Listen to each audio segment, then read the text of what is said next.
In the summer of 1993, a young couple from Colorado vanished on their way to a weekend hiking trip in the Rocky Mountains. They never checked in at the ranger station. Their rental car was never found, and for over 30 years, there were no leads until a wildfire swept through the region in 2024, uncovering a long sealed mineshaft buried deep in the forest. What was found inside would rewrite everything the investigation thought it knew, and suggest the couple might never have made it to the trailhead at all. Before we begin, don't forget to subscribe if you love cold case mysteries, shocking recoveries, and psychological true crime thrillers that unravel layer by layer. The 18th of August, 2024. Location: Grand County, Colorado. The fire had burned for 6 straight days. Smoke still hung thick in the mountain air as Cal Newell navigated his utility vehicle along the charred access road. The forest reduced to blackened husks around him. He was with the Colorado Division of Reclamation, one of the last crews allowed into the fire zone. Their job was to check for unstable terrain, flare-ups, or hazards that might threaten the fire line. But what Cal noticed wasn't ash or smoke. It was something strange just past a collapsed ridgeline where the ground had partially opened from the heat. A dip in the earth, too symmetrical to be natural. A seam of rusted steel near the surface, something buried. He climbed out of the truck and stepped cautiously over scorched rocks and brittle soil. The closer he got, the more it resembled an old entrance sealed with a corrugated steel plate partially melted around the edges. An access hatch. It looked like part of an old mining tunnel, one that wasn't on any modern maps. He crouched to brush away the ash and debris, revealing faded yellow stenciling. MCC number 12. Closed. 1966. He frowned. Mines like these had been shut down decades ago. Most were mapped, sealed, and logged. But this one, it had been buried deliberately. "Hey," Cal shouted over his radio to the men 200 yards back. "Get McNair. We got a hatch." 3 hours later, they returned with bolt cutters, pry bars, and an official from the State Mining Bureau. It took 2 men to crack the rusted seal. When the hatch finally gave way, it exhaled decades of stale air, hot and damp and wrong. They shined their lights down a narrow descending shaft. 30 feet in, the beam caught something. A plastic grocery bag preserved by the sealed environment inside a red wallet. And when Cal opened it, the name on the driver's license was unmistakable. Megan Doyle, issued the 2nd of June, 1993. He looked back into the dark passageway. This wasn't just an old mine, it was the last place Megan Doyle and her fiancé Ryan Strickland had ever been seen alive. The 19th of August, 2024, Boulder, Colorado. The morning after the discovery, Detective Erin Vance sat alone in her office at the Boulder Police Department, staring at the faded missing persons flyer pinned to the board above her desk. Megan Doyle and Ryan Strickland, missing since the 21st of August, 1993. 2 passport-style photos. Smiling faces, mid-20 seconds. Megan with sun-bleached hair and a nose ring.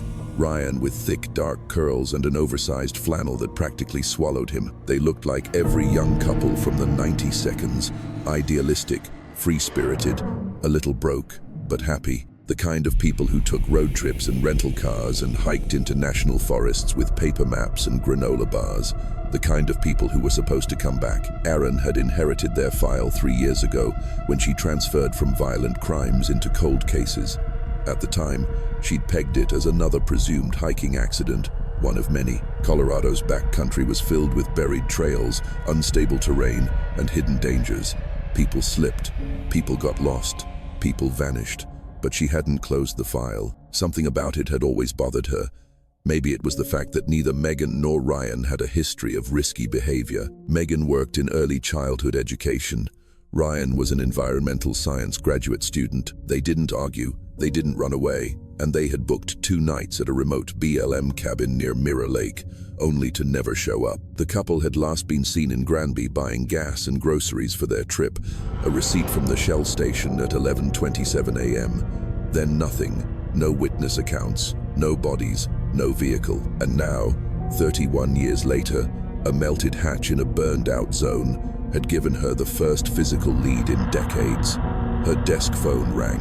She picked up on the first ring. "Detective Vance, it's Cal New from the Division of Reclamation. You asked me to call if we found anything else inside the shaft. Aaron grabbed a pen. Go ahead. We cleared another 30 feet of debris and broken support beams. We found personal items about halfway down. A blue canvas backpack. Contents include a rusted flashlight, a compass, and a flannel jacket. There was also a 35mm camera, severely corroded, but intact. Aaron's stomach flipped. Film inside. Yep, sealed inside a plastic canister. You'll want to get it developed as soon as possible. I'll be en route in 30 minutes. Send GPS to my phone. She hung up and stood, grabbing the file from her drawer, the one that had haunted her longest. She tucked it under her arm, locked her office door, and headed for the elevator. Something had always felt off about the Doyle Strickland disappearance. And now it wasn't just a hunch. It was physical, tangible, and buried in a mine no one remembered. The drive up to the burn zone was brutal. Smoke still lingered along Highway 40, and the air tasted like charcoal and soot. Ash drifted across the shoulders of the road like snow. The fire had come close to destroying the entire ridge, and the landscape now looked skeletal. Charred trees like burnt matchsticks, blackened soil, scorched animal tracks frozen mid-sprint. The access road to Mine Corridor 12 was blocked off by yellow caution tape and a State Patrol SUV. Aaron showed her badge and was waved through. The terrain had to be navigated on foot the last quarter mile, jagged, uneven, and still hot in places. A state-issued N95 mask covered her face. She reached the clearing by noon. A temporary canopy had been erected above the entrance. Floodlights pointed into the shaft, and several crew members stood near a folding table covered in zip-load evidence bags. Cal greeted her with a nod. You made good time. I didn't sleep, she said flatly, surveying the scene. This, everything for now, he said. The backpack's there. And the camera? It's old, but sealed in plastic. You might be able to recover images. Aaron slipped on gloves and lifted the camera bag. It was coated in grime, but the Canon logo was still faintly visible. She unscrewed the bottom of the canister slowly. Inside, one tightly rolled strip of 35mm film, slightly warped. A miracle, it had survived. She looked to California. I'm taking this back to Boulder. We'll get it processed through our lab. He hesitated. There's something else, he said, gesturing toward the shaft. We pushed a GoPro into the lower corridor on a remote pole, just a scan. Nothing fancy. You'll want to see the footage. He led her to a monitor set up in the back of a nearby truck. The screen showed jerky, grainy footage descending into darkness. Wooden beams, moist walls. The camera pushed deeper. At the 4-minute mark, Aaron leaned forward. The light had caught something metallic, twisted and rusted. Wheels, a front grille, the shattered, burned-out frame of a vehicle wedged at an angle inside the mine shaft. One door sheared off. A strip of fabric still clung to the passenger seat. Cal's voice was low. It's a match for the couple's rental. A 1,993 white Ford Tempo. Aaron's heart pounded. After 31 years, they'd found the car, half buried in a collapsed shaft, hidden behind a hatch someone had welded shut. This wasn't a hiking accident. This wasn't a misstep on a trail. This was a burial, and someone had tried to keep it that way. The undeveloped film, the 19th of August, 2024, Boulder Police Department. The film was still damp when it was handed off to the department's photographic preservation technician, a soft-spoken woman named Lena Barrow, who had been with the BPD archive lab for over 2 decades. She looked at the canister as if it were a delicate fossil.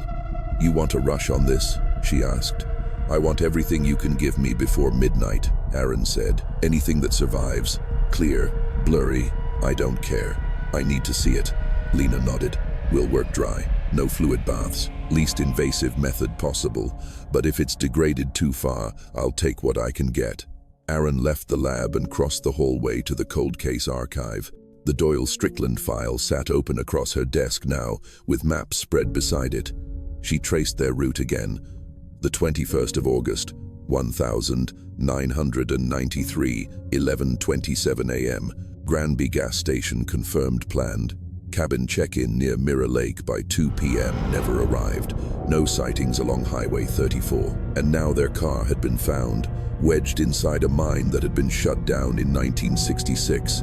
Aaron had checked already. MCC number 12 wasn't near their route. It was miles off in the opposite direction.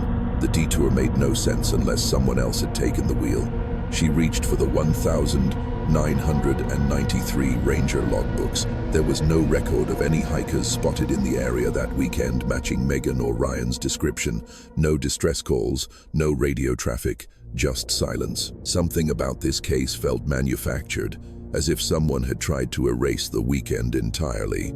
A knock broke the stillness. Lena stood in the doorway, eyes wide. "You'll want to see this now," she said. Aaron followed her down the hall into the red-lit photo room where the prints were developing. Lena pointed toward the drying rack where 6 photos had been stabilized, each a 4x6 strip of faded color with degraded edges. But the images were clear enough. The first showed Megan and Ryan standing in front of the white rental car, smiling, alive, a forest trail behind them. The second was a selfie, Megan in the foreground, Ryan blurred behind her, her expression carefree, her eyes squinting into sunlight. The third was darker, a snapshot of a trail sign, but the sign was old, rusted, and tagged with spray paint. Danger, shafts unmarked, entry illegal. The fourth made Aaron stop breathing. It was Ryan sitting on a rock beside the car, but he wasn't smiling. He was looking off camera, his brow furrowed. There was someone standing just out of frame, a shadow distorted in the camera flash, long arms, a blurry outline, maybe holding something. The fifth was taken in near darkness. Megan's face was half illuminated, her expression terrified, her mouth open as if speaking. A hand, not hers, was pressed against the window behind her. The sixth and final image was completely black until Lena adjusted the exposure on her monitor. A faint pattern emerged, just visible if you squinted. It was metal grating, bolted steel, like a gate or a barrier. Aaron exhaled slowly. "This isn't a hiking accident," she said quietly. "No," Lena agreed. "This is someone who never intended to let them leave." Later that evening, Aaron stood in the conference room with the entire cold case unit. The 6 photos were projected on the whiteboard, and everyone was silent. 3 decades, she said. That's how long this case has sat dormant. We now have the vehicle, the location, and photographic evidence that strongly suggests coercion or abduction. She clicked the slide to the 4th photo, the shadowy figure behind Ryan. "We've run enhancement filters. This is not a forest ranger. The build, the posture, it's wrong. And no known personnel were active in that area in '93. Someone lured them off course. We just don't know how." Lieutenant Morgan folded his arms. "We'll reopen the file officially, treat it as a homicide until proven otherwise." Aaron nodded. "I want to work the case full-time. Interviews, ground search, full forensic workup of the mineshaft. You'll get what you need," Morgan said. "We'll assign a field team to secure the site in the morning. But if this turns into something more than an old cold case, if there's a third party involved, we'll find them," Aaron said, "even if it's been 30 years. That night, back at her apartment, Aaron sat in bed with her laptop open and the digital scans of the photographs zoomed into full size. She studied Megan's face in that second-to-last shot, the terror in her eyes, the hand in the glass, not just a ghost of the past, a witness, a victim, and possibly the last living trace of what really happened inside Mine Corridor 12, August 2024, Granby, Colorado. The gas station hadn't changed much in 30 years. Aaron stood beside pump number 2 of the old Shell station off Highway 34, flipping through a folder of black and white photocopies. She had the 1,993 receipt from Megan and Ryan's stop, $1,422 for unleaded time-stamped at 11:27 a.m., the 21st of August, paid in cash. She looked around. The dusty pump handles, the same warped pavement, the store still cramped with candy bars and fishing gear. Time had frayed the edges, but not erased them. Inside, the new clerk had no knowledge of the case, but the owner, Arnold Keller, had been here in '93. He was now in his 72nd with a stiff leg from an old motorcycle accident and a pair of thick-rimmed glasses that kept sliding down his nose. Aaron sat across from him in the back office, the door propped open by a crate of windshield wiper fluid. "I remember that summer," he said slowly, tapping his fingers on the desk. "Hot, real dry, fires up north. Everyone was talking about restrictions. Do you remember this couple? Aaron slid the photos across the desk. The first one of Megan and Ryan in front of their car. He squinted her. Maybe. I've got a better memory for faces than names. He looks familiar too, but that was a long time ago. What about this one? She slid over the enhanced image of the shadow behind Ryan. A lanky figure, mostly out of frame. Arnold frowned. That looks like a forestry cap. A ranger could be, but it's not an official uniform. Back then, a lot of locals bought surplus gear. Hats, jackets. We sold them here for years. Aaron leaned forward. Did anyone around here wear that kind of stuff regularly? Anyone who might have been seen around the area that weekend? Arnold hesitated. His fingers stopped tapping. There was a guy lived in a trailer past Little Elk Creek. Bit of a loner. Went by the name Boone. Boone? What? Just Boone? I never heard a last name. He came in maybe once a week for jerky, beer, sometimes film. Film? Yeah. Old school camera type. Never saw him talk to many folks. Wore a forestry cap. Worn out to hell. Had a weird walk like he limped, but refused to use a cane. You know if he's still around. Arnold rubbed his chin. Doubted. That trailer burned in the late 9 seconds. County said it was electrical, but I think he moved after that. A few of the locals claimed he had bunkers dug out near the old mines. Crazy survivalist talk. Aaron's pulse ticked up. Mines like MCC number 12. Arnold looked at her sharply. Yeah, that one was near where he used to hunt. Aaron stood. Do you have any records? Credit slips? Receipts? Anything with a signature or a real name? Not anymore, but he leaned back and reached into a drawer, pulling out a yellowed ledger. I kept a notebook back then. Dumb habit. Names, purchases, in case someone skipped town or owed me cash. He flipped through there. The 17th of August, 1,993. Boone, jerky, film, beer, gloves. Aaron snapped a photo of the page with her phone. Do you remember what kind of car he drove? Never saw it. He always parked out back. She turned toward the door. Thanks, Mr. Keller. If you remember anything else, call the number on my card. He nodded, but his expression had grown tense. You think he's the one who hurt them? Aaron paused. I don't know yet, but I'm going to find out. Back in her rental SUV, Aaron called the state archives. The mine records for MCC number 12 had been scanned and digitized after a preservation project in 2006. She searched for any mention of private landowners or disputes on the surrounding forest plots. One flagged entry, Boone T. Leadbetter, submitted trespass complaint against federal personnel, 1,991. Location vicinity of MCC number 12, access corridor. She froze. Leadbetter. She finally had a last name. She ran it through the Colorado DMV and got a hit. Boone Timothy Leadbetter, born 1956. Expired driver's license. No forwarding address. Former owner of a trailer lot off Elk Creek Road. The fire report was thin. No injuries, no insurance claim. Disposition abandoned. But more importantly, he was flagged in a 1998 suspicious activity report filed by an off-duty forest ranger. Boone Leadbetter observed trespassing near decommissioned shaft. Appeared to be sealing entrance with corrugated metal. No permit. Claimed to be preserving history.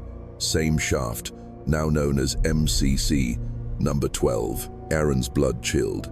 He hadn't just stumbled onto it, he had access to it and maybe ownership. She called Detective Morales from her department, find out if Boone Leadbetter is still alive. She said, if he has property, hunting licenses, anything, and check for arrests, especially anything involving trespassing, kidnapping, or restraining orders. You think he's our guy? Morales asked. I think he knew exactly what was in that mine, Aaron said, and I think he put it there. The 21st of August, 2024, Northern Ridge, Grand County. The search perimeter around MCC number 12 had expanded overnight. Forest rangers, crime scene techs, and cadaver dogs now comb the scorched mountain slope like archaeologists excavating a battlefield. Charred tree trunks jutted from the ground like burnt matchsticks. The air rire of soot, pine, tar, and something older, something disturbed.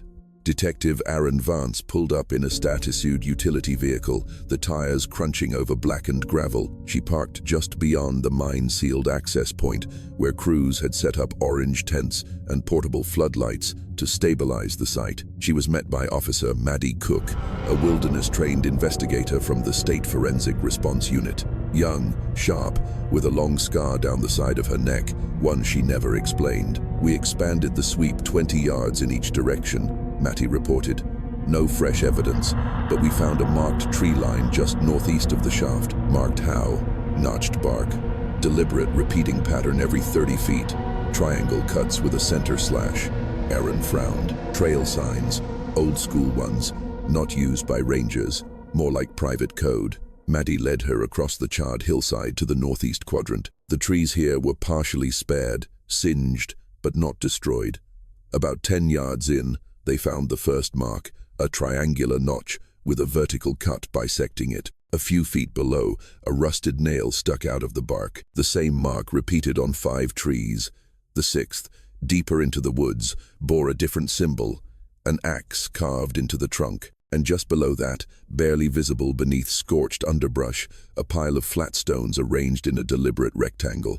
Aaron crouched. This wasn't natural. She brushed away the top layer. Beneath the stones was a sheet of plywood, half-burnt, warped from heat. "Help me move it." Maddie nodded, and together they lifted the board. What they revealed wasn't a grave, it was a trapdoor. The hinges had rusted nearly shut, but the door pulled back with a groan. Beneath it, dirt stairs descending into what looked like a dugout, not stone like the mine, but reinforced timber, sagging but intact. "No one mentioned a secondary structure," Aaron muttered. "It's not on any of the old maps," Maddie said, peering down. "You want to go in?"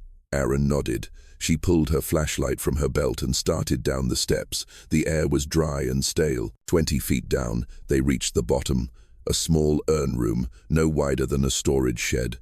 Inside were crates, blankets, a rusted kerosene heater, an old Coleman water jug. It looked like a survival cache, but one that had been lived in. At the far end, a warped wooden desk leaned against the dirt wall.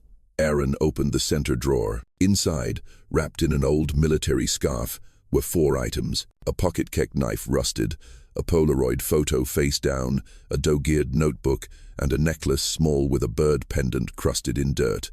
She turned the photo over, Megan Doyle sitting on a log, her wrists in her lap, a shadow of someone standing behind her. Aaron blinked hard. She recognized the pendant from one of the photos Megan had taken herself on that last roll of film. She had been wearing it. Aaron reached for the notebook. It was mostly blank, but about 30 pages in, a crude, jagged handwriting appeared. The 23rd of August. "She stopped crying today. He says, that means we're making progress. The 25th of August. The boy keeps coughing. He's weak. He says he wants to go home. I told him he doesn't have one anymore. The 28th of August. I hate the sound they make when they sleep." There were more entries, fragmented, unpunctuated, written like confessions or reminders. Most didn't name anyone, but one stood out, circled in red pen. The woman with the bird necklace. She didn't scream when the door shut. She just stared at me. I think she knew. Aaron stood slowly, heart pounding. This wasn't just a hiding place. It was a holding room, a bunker, a psychological prison. Maddie looked around, her voice low. This man had a system. Aaron nodded, slipping the notebook into an evidence bag. And a pattern. Later that evening, back at the incident command tent, a call came in from Morales in Boulder. "We have movement on lead better," he said. "Colorado DMV flagged an active fishing license issued 2 years ago. Different name, Tim Boone, but the do matches. Address listed as a post office box in Fremont County. That's 6 hours from here." "Yep, but get this. He listed a secondary contact address on the form, a property just outside of Canyon City." Aaron sat forward. "You run the property?" "2 parcels. One's an old cattle shed. The other's registered under a defunct hunting club. But guess what's 30 yards from the property line?" "What?" "A decommissioned vertical mine." Aaron didn't speak for a moment. "Send me everything. We may not be dealing with a ghost. We may be dealing with a man who's still alive." The 22nd of August, 2024, Fremont County, Colorado. The road to the old hunting parcel was barely drivable, just two ruts in sun-skedged clay winding through dry hills and low scrub. Aaron Vance followed the GPS down the trail, dust rising behind her SUV in curling plumes. Beside her, in the passenger seat, Officer Matty Cook scanned a printed map with terrain overlays. This property hasn't had a formal owner since 1999. Matty said the club dissolved after one of the founding members died.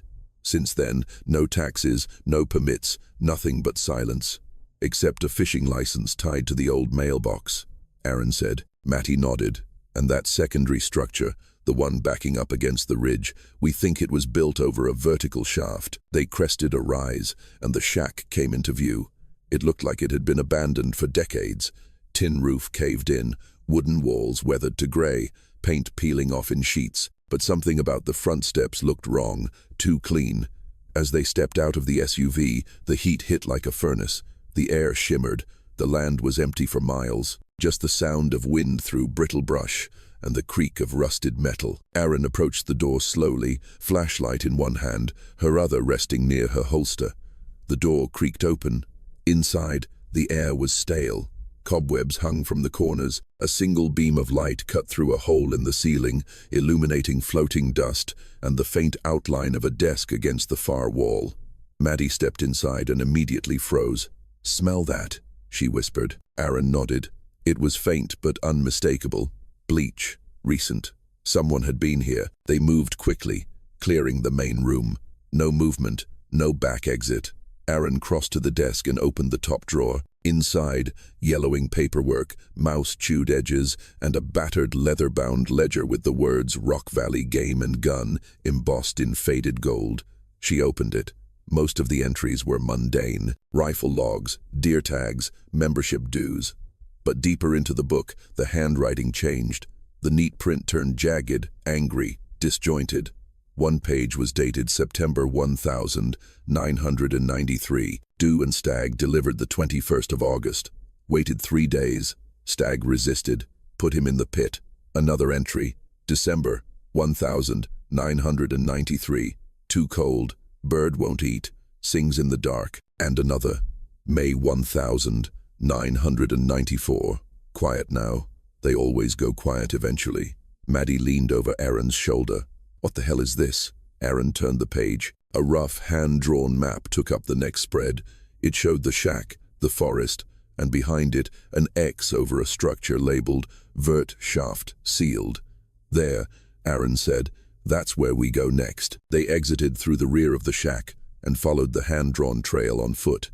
After 20 minutes, they found it. A pile of rocks and rusted scrap, partially obscuring a cement collar in the earth, chained, shut, padlocked. The shaft was old, lined with moss and moisture, but a recent tire track looped nearby, faint but clear. Aaron bent down. Someone's been guarding this. She snapped photos and radioed it in. "Vance to base. We've located a sealed vertical shaft on the Rock Valley property, requesting ground-penetrating radar and forensic excavation crew." "Copy that," came the reply. "Crew ETA 4 hours. Aaron stood and wiped sweat from her brow. "There's something down there," she said. Maddie was crouched near the edge, brushing debris away from the lock. She pulled something out of the grass. A tooth, small, human, yellowed with age, the root still attached. She held it up, her voice dry. "I think it's time we stopped calling this a missing persons case." Later that evening, Aaron sat in the makeshift field tent as the forensic dig team rigged a tripod over the shaft. The radar had already confirmed the worst objects inside. Multiple depths, one possible vehicle signature, one cluster of bone density. Aaron stared at the open ledger on her lap, its blood-stained corners now sealed in a plastic sleeve. Each coated entry was a clue. Doe, stag, bird. Likely pseudonyms or internal references. A way to dehumanize, a way to catalog victims without names. She looked over at the evidence board where Megan Doyle and Ryan Strickland's photos now sat beside Boone Ledbetter's old ID. He hadn't just killed, he had recorded, tracked, measured, described, and maybe kept others. A forensic tech appeared at the flap of the tent. "Ma'am," she said quietly, "we just pulled a box from the shaft. Inside were personal items, Polaroids, and what appears to be clothing fragments. Female, Aaron stood. Any sign of bodies? Not yet, but we found another locked chamber dug into the side of the shaft wall. Jesus. The tech hesitated. There's more. One of the Polaroids. We think it's from the late 9 seconds. The woman in it. She handed Aaron the photo. It wasn't Megan. It was someone else. Someone new. And she was wearing a bird necklace identical to Megan Doyle's. Aaron's throat went dry. This wasn't a one-time thing. She said this was a pattern, and she had a feeling they were only beginning to understand the scale. The 23rd of August, 2024. Boulder Police Department Evidence Lab. The Polaroid was curled from age and heat, its corners brittle, the edges smudged with something that looked like ash, but the image itself was clear, too clear. A young woman, early 20 seconds, sat on a cot made of wood and fabric. A bare light bulb hung overhead. Her arms were crossed over her stomach, and her eyes were locked onto the lens, not pleading, not afraid, but hollow, like she'd already come to terms with something no one should ever have to. She wore a canvas jacket and faded jeans. Around her neck hung a thin leather cord with a bird-shaped pendant. It was not Megan Doyle, and yet the resemblance was eerie, not physical, but contextual, like she'd been dressed, posed, and kept the same way. Aaron stared at the photo under the lab lights. Estimated date, she asked. Forensic imaging says around 1998, said Lena, the technician. It was stored in a sealed tin. No water damage, no mildew.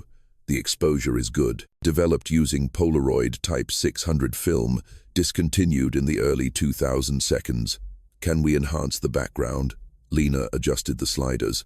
The shadows sharpened. There were vertical wood planks behind the woman, some splintered, some notched.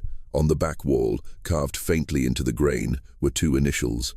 R.S. Aaron's stomach twisted. Ryan Strickland, she said quietly. Or someone using his name. Down the hall in the incident room, she pinned the new Polaroid beneath the earlier ones. Megan, Ryan, the shadows, the pit, and now this girl. A timeline was beginning to form, and it was worse than she feared. 1993, Megan Doyle and Ryan Strickland vanish. 1993 to 1994, Boone Leadbetter disappears off-grid. 1998, Polaroid dated and stored with preserved items, suggesting continued abduction or captivity pattern. This wasn't a one-off. This was cyclical, methodical, predatory. Aaron rubbed her temple, staring at the wall of photographs and evidence tags, trying to find the thread that tied it all together. Was it only the mine? Only this one man? Or had someone helped him? By midday, Morales called in. We got a partial match on the girl in the Polaroid, he said. Facial recognition ranted against old missing persons databases. We have a probable ID. Who? Hannah Claire. Vanished May Liveth, Simbilan Dalapan. Age 22. Last seen hitchhiking west of Colorado Springs. No vehicle, no witnesses, just gone. You sure? 92% facial match plus a note in her file. Her sister said she wore a necklace, a carved wooden bird she got from their grandfather.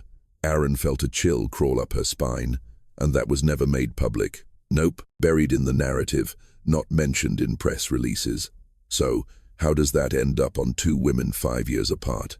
I don't think it's coincidence. Neither do I. Back at the shaft, the excavation crew had broken into the sealed chamber wedged into the pit wall. The tunnel inside was barely wide enough for a grown man to crawl through. 40 feet in, they found a low room carved into the rock. Inside, 3 metal-framed cots, 2 rusted folding chairs, and a table with dozens of Polaroids spread like a fan across its surface, each labeled by date and nickname. Bird 1993 to 1994, Maple 1996, June 1998. The images were all posed, all staged. Some showed bruises, some showed women curled into themselves, some were almost calm, blank, but not a single one showed Megan Doyle after 1994. Aaron stood in the doorway of the chamber, the stale air pressing down on her.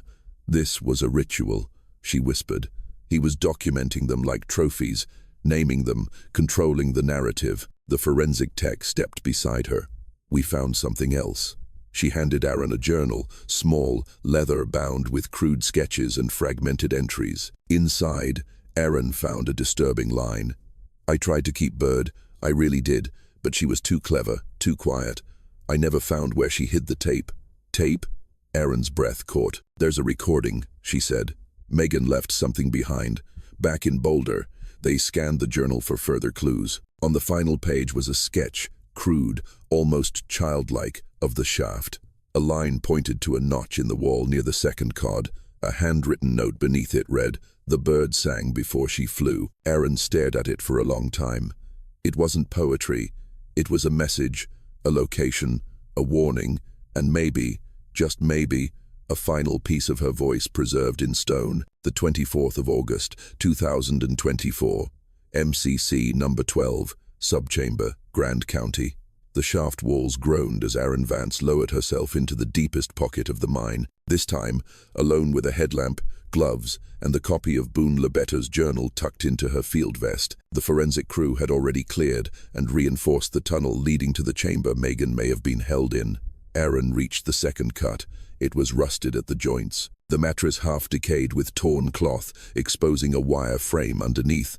But what mattered was the wall directly beside it. The sketch in Boone's journal had shown a mark, something chipped into the stone. Aaron ran her gloved fingers across the cold surface until she felt it. A divot, not natural, not mining wear. And just beneath it, wedged into a narrow groove behind a fractured layer of stone, was a small rectangular object wrapped in cloth. Aaron's breath caught as she gently pried it loose. A microcassette, still intact, still labeled M, the 28th of August, 2093.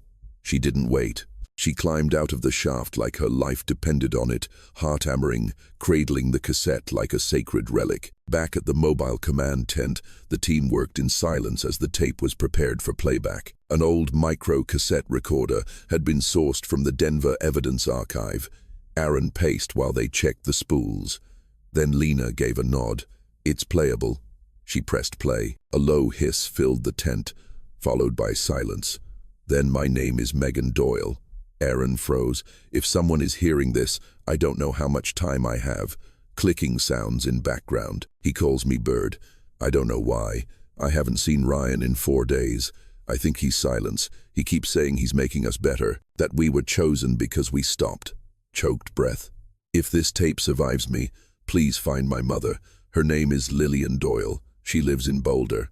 Tell her I didn't forget her, not even once." The recording cut to static.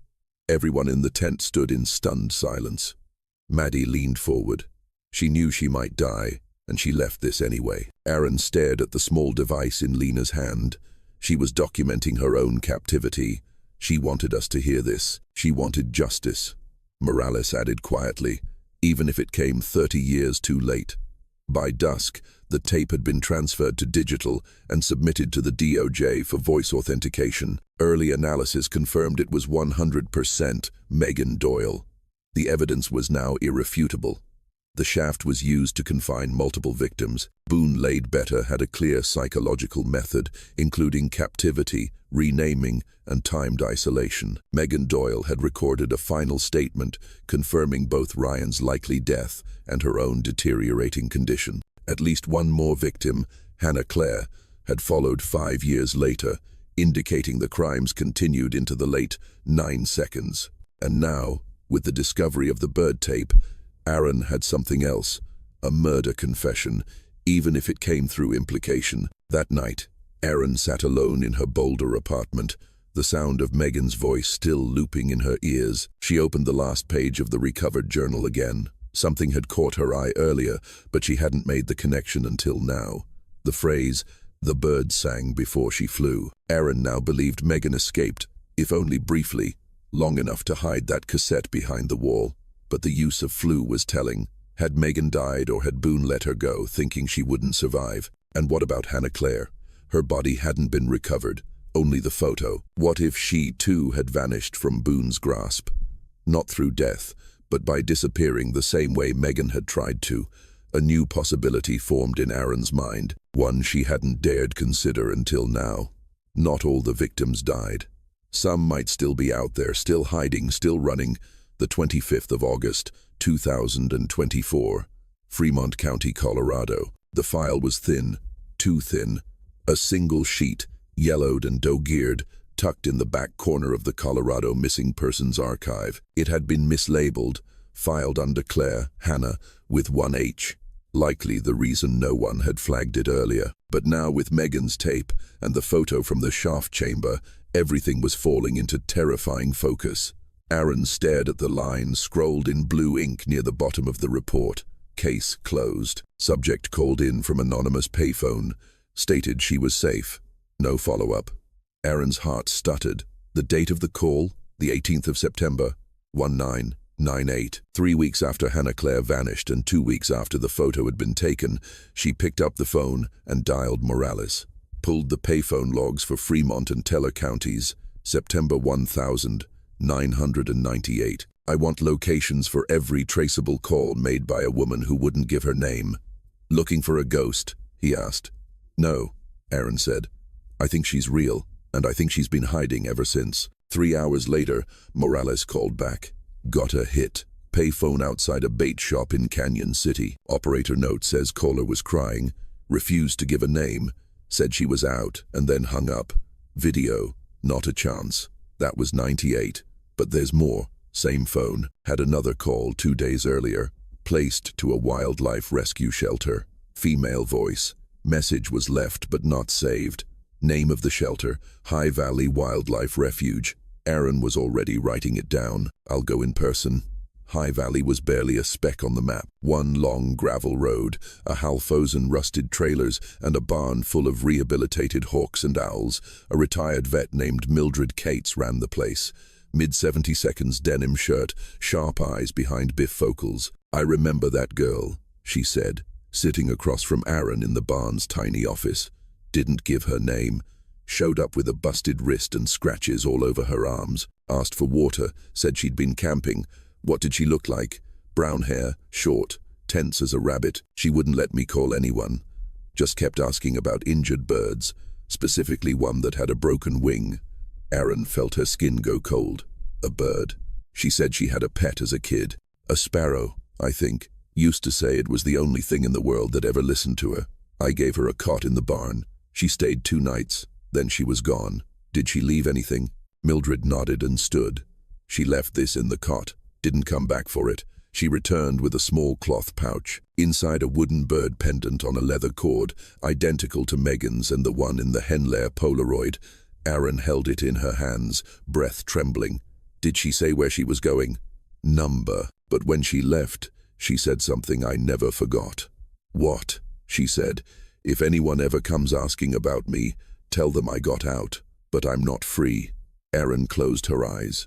She was alive. Hannah Claire survived. Back at the Boulder PD that night, Aaron added a new column to the caseboard. She drew a line beneath Megan Doyle, Ryan Strickland, and Hannah Claire. She wrote in sharp black ink, known survivor. If Hannah had lived, even for a while after escape, then others might have too. Boone's journal mentioned at least 3 code names not yet connected to real people. Maple, June, Bird, and possibly more. Aaron stared at the pattern. Every victim given a name, a symbol, a cycle. The cassette proved Megan had resisted. The journal proved Boone knew she hid something, but now something darker was becoming clear. Maybe Boone wasn't just kidnapping them. Maybe he believed he was creating something, breaking people, rebuilding them. And the ones who didn't survive, they were buried. But the ones who did, they carried what he did to them forever. Aaron turned the lights off in the evidence room and stood before the wall of faces, maps, photos, and journal fragments. She didn't just have a killer to track, she had a trail of survivors to find. And maybe, just maybe, one of them had seen what really happened to Megan Doyle. The 26th of August, 2024, Grand County, Colorado. Aaron parked on the same overlook where the final photo of Megan and Ryan had been taken. Ryan grinning in front of the red Cadillac, arms slung around Megan's shoulders, forest stretching behind them like a painting. The lake shimmered beyond the pines, calm, silvered in the morning light. It had been 31 years, the last known location before they disappeared. She stepped out of the vehicle slowly. The air was thinner here. Pine needles crunched underfoot across the road. The trailhead to Mirror Lake wound down between the trees, partially overgrown, but still marked by a faded Forest Service post. Aaron pulled the photo from her file. Ryan had been standing about 20 feet from the edge. Behind him, just barely visible in the original frame, was the top edge of a man-made ridge, a flat shelf that looked too straight to be natural. She followed the trail down. 20 minutes in, the forest grew darker, thicker. The wind quieted. Birds chirped high above, but otherwise the place was unnervingly still. Then she saw it. A clearing, charred stumps, broken glass, a ring of scorched earth where the Cadillac had once been torched and left to rot. This was where they'd been found. Aaron crouched beside the crater of scorched brush where the vehicle's remains had been exhumed. A soft indentation remained, overgrown but visible, a long, shallow depression that had likely held the car for decades. Beneath it, a layer of loose gravel. She brushed the dirt back with her gloves, revealing a rusted bolt, then a jagged strip of red paint. She stood slowly, heart pounding. "This is where it started," she whispered, "or maybe this is where it ended." The forensic team had already combed the area when the Cadillac was pulled from the dirt 2 weeks prior, but they hadn't searched beyond the clearing. Aaron decided to push deeper, past the site, downhill toward where water runoff might have carried debris or evidence. What she found about 50 yards in stopped her cold, a fire ring, old, scorched, and beside it, a half-buried metal tin wedged beneath the root of a pine tree. Aaron dropped to her knees. Inside the tin was a folded piece of paper, sealed inside a cracked Ziploc bag, faded by moisture, but legible. She unfolded it. It was a letter handwritten in blocky, deliberate strokes. "To whoever finds this, my name is Megan Doyle. If this is still here, then he never came back. Or maybe I didn't. I don't know. I lost track of time. I left the tape in the wall because I knew no one would believe me without hearing it. He kept calling it the pattern, said he'd done this before, said I was next, but I kept quiet. I remembered my mother's voice. I remembered home. If you find this, please find my mother. Her name is Lillian Doyle. Tell her I fought. Tell her I tried. And tell her I remember the sound of her singing by the kitchen window. That's what kept me alive." Me and Aaron sat still for a long time. The forest had gone silent. This wasn't just evidence. It was a goodbye, and it changed everything. The tape Megan left behind had been one part of the story, proof of Boone Ledbetter's crimes. But this letter proved something even more disturbing. Megan had escaped the mine, at least for a time. She'd made it here to the surface, to the car, to the road, and still, she was never found. Not until now. Later that evening, back at Boulder PD, Aaron sat with Lillian Doyle, the woman who had spent 31 years waiting for her daughter's voice. She played the tape again, slower this time, each word hitting like a hammer. When it ended, Lillian's hands trembled. She didn't cry. She just stared at the table, then reached into her purse and pulled out an old creased photo. "People told me to move on," she said softly. "But I always knew a mother knows." She pushed the photo across the table. It was of Megan, age 7, standing by a kitchen window, singing, sunlight catching her hair. "That's the moment she was talking about," Lillian whispered. "The one that kept her alive." Aaron's voice cracked. She remembered. Lillian nodded. "She came back to me, even if it was only in her words." Aaron stood. "We're going to find out everything he did, everyone he hurt, and anyone who might have helped him." Lillian's eyes were tired, but fierce. "Good," she said, "because I think she wasn't the only one he took." The 27th of August, 2024, Colorado Bureau of Investigation. Cold Case Archives. The room smelled like dust, plastic, and time. Rows of metal shelves held the state's darkest secrets, unsolved cases, abandoned leads, and the records of the forgotten. Aaron Vance stood in the aisle marked 1,990 to 2,000, unidentified victims and Jane Does, with her gloves already on and a crate labeled RB 147, recovered materials, Rock Valley Hunting Club beside her. She slid a thick manila folder from the crate and opened it on the steel cart. Inside were Boone Ledbetter's final possessions, recovered from the shaft wall's hidden chamber. There were photos, maps, scattered notes, and one thing they hadn't catalogued yet, a leather-bound notebook, smaller than the ledger, with a lock that had long since rusted away. She opened it. The first page had only a single phrase written in pencil. The pattern begins with silence. What followed chilled her blood. A table, handwritten, 2 columns, 23 rows. On the left, code names. On the right, years. Bird, 1993. Stag, 1993. Maple, 1996. June, 1998. Ash, 2001. Sparrow, 2003. Doe, 2006. And so on. 23 entries. Only 3 had been linked to real people, the rest unidentified. No bodies, no reports, just Boone's private log. And then below the final entry, a note. The mine is full. The mountain will bury what the world refused to hear. Aaron closed the book slowly. This wasn't just one crime. It was a program, a method, a ritual. She had to know more. She called Morales. I need every unsolved missing persons report between 1992 and 2010. Female, ages 16 to 30, last seen within a 300-mile radius of Grand and Fremont counties. Jesus, that's going to be hundreds of cases. I'll narrow it down. Just run the search. Hours later, the results started coming in.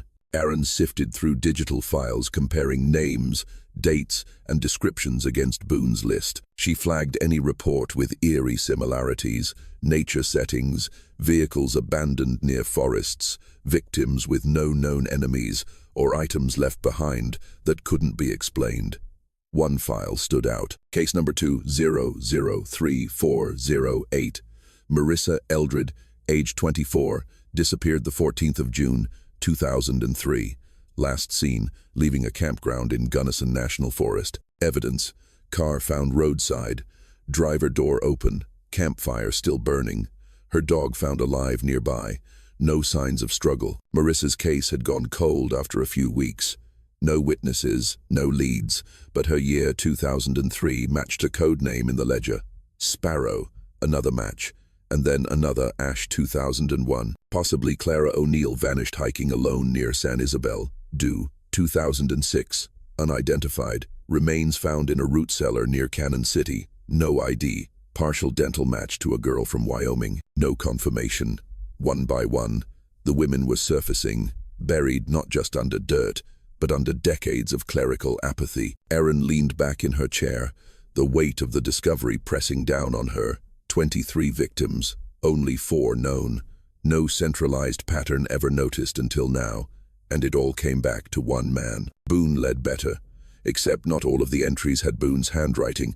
Aaron flipped to the middle of the notebook. A new pen, a different style. Someone else had written. She sang louder than the others. Couldn't break her. Had to send her away. Risk too high. No code name listed. No date. Just one final line scrolled in angry ink. He says the pattern belongs to him, but he doesn't understand. It was never his. Aaron stared at the page. This wasn't just Boone. There was someone else. That night, Aaron met Morales at the bar across from the bureau. She showed him the note. He wasn't working alone, she said. Not the whole time. Morales exhaled slowly. Jesus, we assumed Boone was the architect. But what if he was just the enforcer? You think there's someone else still out there? I think Megan knew. I think that's why she hid the tape. She wanted to make sure the real story survived, even if she didn't. Morales stared at the notebook. What do you want to do? Aaron answered without hesitation. I want to find the one who finished the ledger. The 28th of August, 2024. Boulder PD Cold Case Unit. Aaron spread the 2 pages side by side beneath the evidence lamp. The original ledger with Boone Ledbetter's entries and the smaller, more cryptic journal that had revealed the code names and dates. Side by side, the handwriting differences were undeniable. The first half of the second journal was Boone. Messy, blocky, consistent with known samples, but the last 4 entries, they weren't Boone's. They were smoother, Cleaner, controlled, deliberate. Somebody else had continued his work, and whoever it was, they hadn't stopped in 2006. At the very bottom of the second journal, just beneath the final line about the pattern not being his, there was a single name, Emery. No last name, just that, but it was underlined twice. Not a victim, not a pseudonym, a signature. Aaron's mind jumped back to something buried in the original 1993 incident report, something Megan's mother had once mentioned in a police interview, a name Ryan had brought up a few weeks before they vanished. She flipped through the transcript until she found it. Ryan said they were going up to Mirror Lake because a friend had told them about it. Someone who'd gone up there the summer before. I don't remember the name. Something odd. Emery, something like that. Aaron stared at the line. It wasn't random. Whoever Emery was, he'd been part of it from the beginning, possibly before Boone even acted. Later that afternoon, she drove to the small, overgrown parcel on file under the old Rock Valley Game and Gun Club deed. Most of the land had reverted to state control after the club disbanded, but a thin, triangular wedge, barely half an acre, had been sold off in 1994 to a private buyer. The name on the deed, Emery Talcott. Aaron's chest tightened. She dug deeper.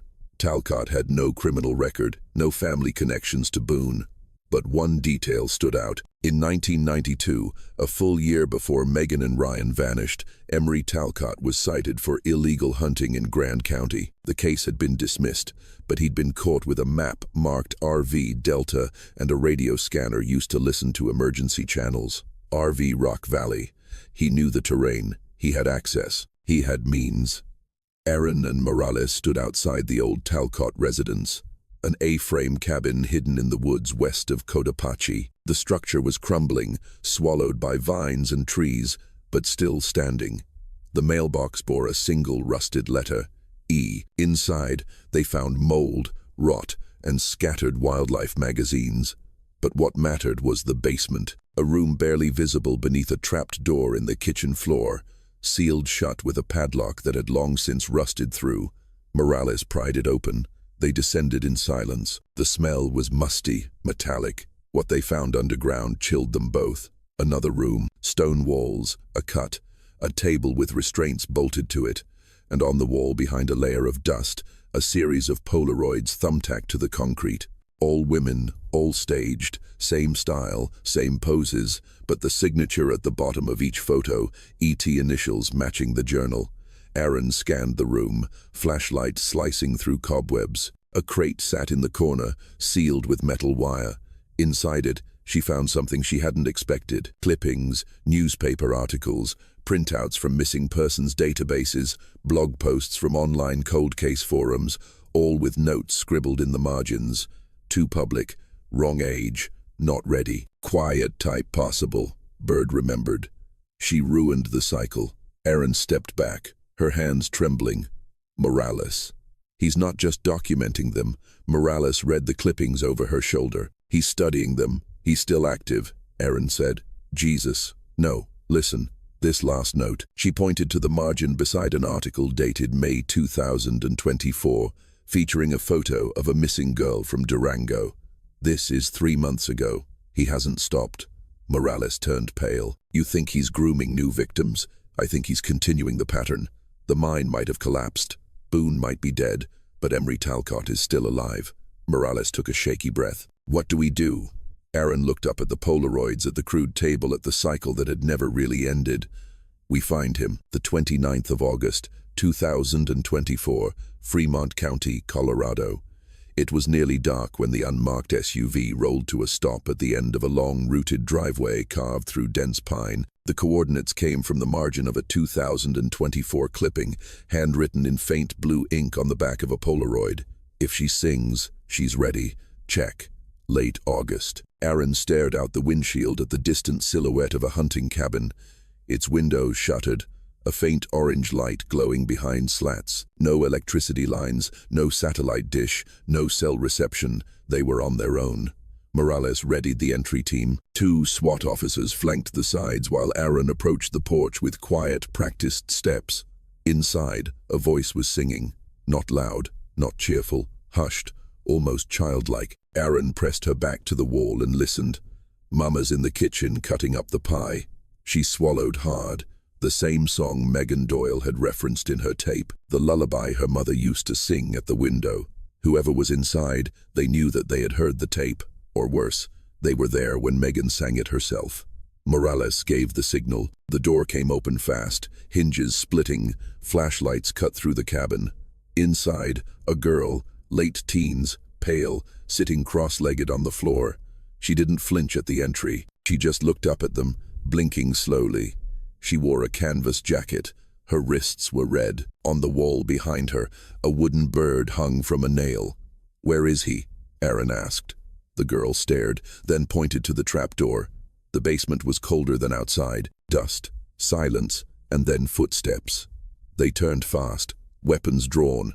But it wasn't a man who emerged from the shadows. It was a figure in flannel and canvas, thin, grey-haired, eyes glassy, Emery Talcott. He didn't run, didn't speak. He just raised his hand slowly, palms out. "I knew you'd come," he whispered. Aaron stepped forward. "You've watched them. All of them. Megan, Hannah. You took what Boone started and turned it into some kind of system." He didn't deny it. "She was the one that ruined it," Emery said, voice cracking. She sang. "You mean Megan?" He nodded. "She wouldn't break. He tried. I tried. But she never screamed, just sang over and over. It got in my head. It stayed there. You killed her." "No," Emery whispered. "She walked. She made it to the ridge. I was the one who pulled her back. I'm the one who made sure she never left again." Aaron's jaw clenched. "You buried her. I buried the pattern." "No," she said, stepping forward, voice low and shaking. "You buried the proof, but she still got out. She left us everything. Her voice, her story, her goodbye." His hands trembled.